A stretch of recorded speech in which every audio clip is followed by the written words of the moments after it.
Attention famille, voici une femme riche qui est partie signer des pactes mystiques pour protéger sa fortune. Regardez ce qui lui est arrivé. Histoire vraie, l'affaire se passe à Kinshasa. Voici la jeune femme en question. Une femme riche, extrêmement riche. C'est une femme qui faisait dans l'import-export en Angola et au Gabon. Mais un jour, bon, vous savez, les riches de base marchent toujours entre eux. Un jour, sa copine riche comme elle est venue lui proposer. Elle est venue discuter avec elle. Elle lui a dit que bon, tu sais, vu que tu es là devenir riche et consort, tu as atteint un certain niveau financier. Il faut savoir que quand tu as déjà une certaine quantité d'argent, quand tu es déjà riche à un certain niveau là, il faut te protéger.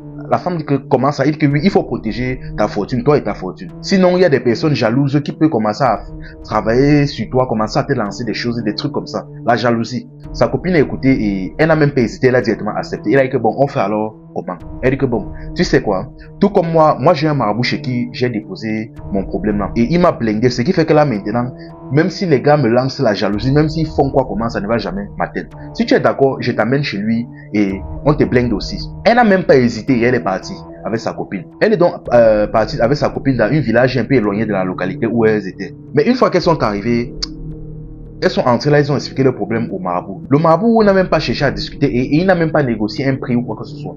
Il a directement commencé ses pratiques. Il a commencé à faire ses incantations et consorts. Comme s'il était seulement pressé. Il a fait sur elle et dès qu'il a terminé, il a pris un foulard noir et il l'a attaché autour de la hanche de la jeune fille. Il a dit à la jeune fille que voilà ta protection là-bas, ne retire jamais ça. C'est ça qui va te protéger. À partir d'aujourd'hui, c'est ça qui te protège. Ne retire jamais ça. Elle a dit ok, il n'y a pas de problème. Après donc la jeune fille lui a donc remercié pour le travail, mais après elle lui a demandé je dois te donner quoi, je dois te donner combien. Le monsieur a dit que non, il n'y a pas de problème, pas comme ça. Le moment venu, lorsque j'aurai besoin de toi, je vais t'appeler. Comprends seulement comme ça. Au moment venu, lorsqu'il faudra me payer, je vais t'appeler. La jeune fille était surprise, mais elle était satisfaite car le travail avait été fait. Et le marabout en plus n'avait rien demandé. Elle est rentrée donc tout contente. Et chose bizarre qu'à partir de là, quelques jours plus tard, tous ses affaires ont commencé à exploser. Ça a commencé à fructifier. Elle est devenue de plus en plus riche. Or, elle était partie consulter ce marabout pour la protection, pas pour la richesse. Je précise bien, et retenez ce détail-là, c'est très important pour la fin. Elle était partie consulter ce marabout pour la protection et non pour la richesse. Mais chose bizarre que quelques temps plus tard, elle a commencé à être encore 2-3 fois plus riche que d'habitude. Sa fortune, tous ses business ont explosé. Donc, elle a commencé à faire de l'import-export dans plus de pays. Et elle a commencé à être de plus en plus connue dans la localité. Quelques temps plus tard maintenant, un jour, son chauffeur a pris sa voiture pour rouler, sortir, apparemment faire une commande, quelque chose comme ça. Et il a fait l'accident. Il a été amené à l'hôpital et consort. Sa voiture était détruite. Et à partir de là maintenant, les choses de la jeune fille ont commencé à être très bizarres. Donc, ça n'avait plus de sens. Sa vie a commencé à prendre un autre tournant. Tous ses business ont commencé à chuter. Et ça s'est passé quelques années plus tard. Tous ses business ont commencé à chuter, chuter, chuter. Tout ce qu'elle faisait, ça ne prenait plus. Tout ce qu'elle entreprenait, ça ne donnait plus. Elle avait beau sortir de nouvelles idées, sortir de nouvelles techniques, quoi qu'elle fasse, ça ne donnait plus. À un moment donné là, elle s'est assise comme ça, elle a réfléchi, après elle s'est dit que non. Peut-être c'est que la protection que j'avais pris au marabout là, peut-être c'est déjà périmé ou quelque chose comme ça. Elle est partie causer avec sa copine et sa copine a dit que ok, si c'est comme ça, on va aller voir à nouveau le marabout là pour voir s'il peut restaurer ta protection. Ils sont donc partis pour voir le marabout et en arrivant là-bas, on les a expliqué que le marabout en question est décédé il y a quelques années.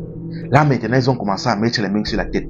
Ils ont commencé à consulter d'autres marabouts pour essayer de voir si ils pouvaient faire quelque chose. Mais les marabouts lui ont dit que non, lui ont dit que non, c'est que le marabout l'a fait là sur toi. Vu que c'est le marabout là qui a fait ça sur toi, nous on ne peut plus rien faire. Il faut seulement que ce soit lui-même qui fasse ça. Donc on ne peut plus rien faire. Sa vie a commencé à être bizarre, mais à un moment donné, pour rien comme ça, elle est tombée malade. Elle a commencé à tomber malade. Les maladies ont commencé à l'attaquer de va-et-vient. Là maintenant, un jour, elle était couchée comme ça. Elle a senti que son heure était en train d'arriver. Elle a finalement décidé d'appeler sa mère. Dès que sa mère est venue, elle lui a fait asseoir et elle lui a expliqué sa situation. Elle dit à sa mère que ouais maman, tu sais, j'ai fait une erreur dans ma jeunesse. Quand j'avais atteint un certain niveau, une certaine richesse, j'ai été arrogante et je suis parti consulter un marabout pour avoir la protection, pour protéger mes richesses. Le marabout m'a mis quelque chose et quelques temps plus tard, tout s'est passé bien. Je ne sais même pas pourquoi mes richesses ont commencé à se multiplier, mais aujourd'hui, je ne sais pas ce qui se passe. Tout ne marche pas dans ma vie. Il y a les maladies qui m'attaquent.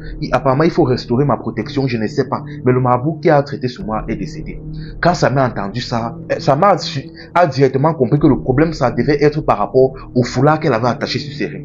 Et quand sa mère a voulu retirer, la jeune fille est décédée subitement. Il était déjà trop tard. Elle a juste eu le temps de se confesser. On dit souvent que c'est nous-mêmes qui partons chercher nos propres problèmes. Attention famille, voici une jeune fille qui a été traînée dans une fosse septique par un serpent mystique. Histoire vraie.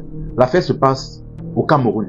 Déjà, voici un jeune encore sur les bancs de l'école. Le problème est que le jeune en question était extrêmement pauvre. Il avait l'habitude de partir au marché avec son pouce pour essayer d'avoir de quoi passer la semaine.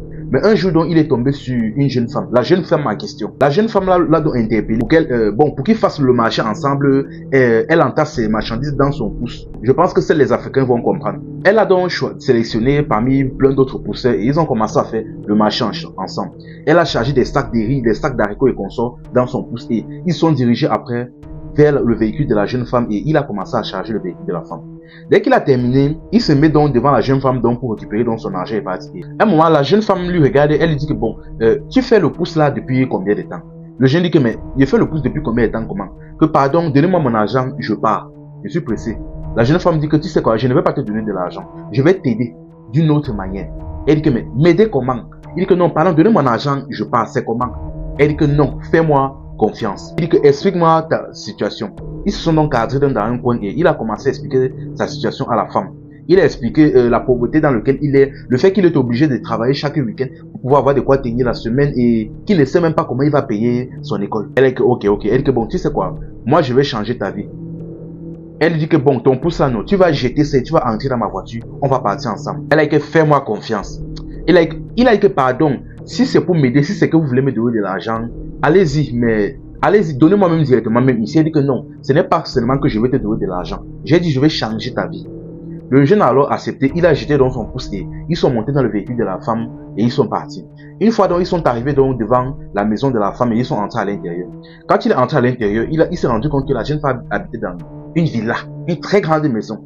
Ils sont entrés à l'intérieur et elle a demandé au jeune d'aller se laver dans sa douche. Dès qu'il s'est lavé, ils sont sortis, ils sont partis faire le marché. Elle lui a payé des vêtements, elle lui a payé des nouveaux vêtements, des accessoires et consorts. Ils sont rentrés à la maison et à partir de là maintenant, elle a dit au jeune gars qu'à partir d'aujourd'hui, tu dois comprendre une chose. La seule raison pour laquelle je t'ai amené ici, c'est parce que tu me plais bien. Parmi tous les pousseurs là, je t'ai vu, tu me plaisais bien. C'est pour ça que je t'ai choisi. Et là maintenant, je vais changer ta vie. À partir d'aujourd'hui, je vais bien prendre soin de toi. Que ce soit financièrement ou quoi que ce soit, je vais prendre soin de toi. Mais il faudra que tu passes me voir une fois par semaine. Tu dois savoir que par semaine, je ne suis disponible que 3 jours sur 7. Et dans les 3 jours là, tu dois venir au moins une fois et une seule fois seulement. Ça veut dire si tu viens déjà une fois dans la semaine, ce n'est que la semaine prochaine que tu dois revenir. N'oublie jamais ce petit détail là. Ne viens me voir qu'une seule fois par semaine. Elle a répété ça 3 fois pour que le jeune comprenne. Il a dit oui, j'ai compris. Et elle est partie. À partir de là, ils ont commencé à mener les relations en paix. Elle lui donnait de l'argent à gogo. Parfois même, elle lui rendait visite directement chez lui et elle se présentait devant toute la famille du gars. Elle donnait de l'argent. Elle mettait à l'aise la famille du gars, surtout, principalement sa maman. Vu que son père en question était décédé. Elle prenait bien soin de sa maman.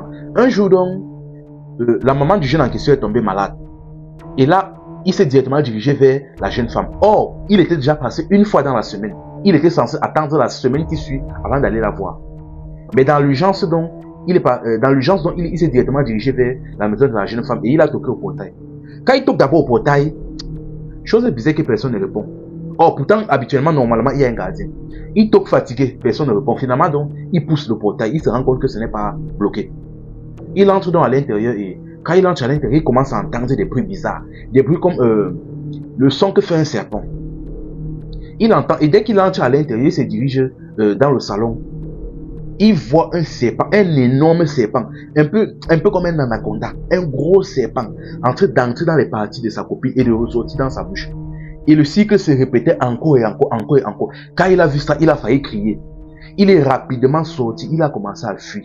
Quand il a fui là, il a d'abord voulu même laisser la fille à son sort et donc changer complètement de route, faire comme si c'était jamais connu, mais il aimait beaucoup la fille. Il est directement parti dans une église voir un pasteur. Il a appelé le pasteur, il a expliqué la situation au pasteur et ils sont rapidement partis de la maison en question. Quand le pasteur est arrivé, il a vu lui-même la scène, il était choqué. Là, il a commencé à prier, à envoyer le feu, le tonnerre, tout ce que vous connaissez là. À un moment donné, le serpent a arrêté ses va-et-vient qui faisait sur la jeune femme.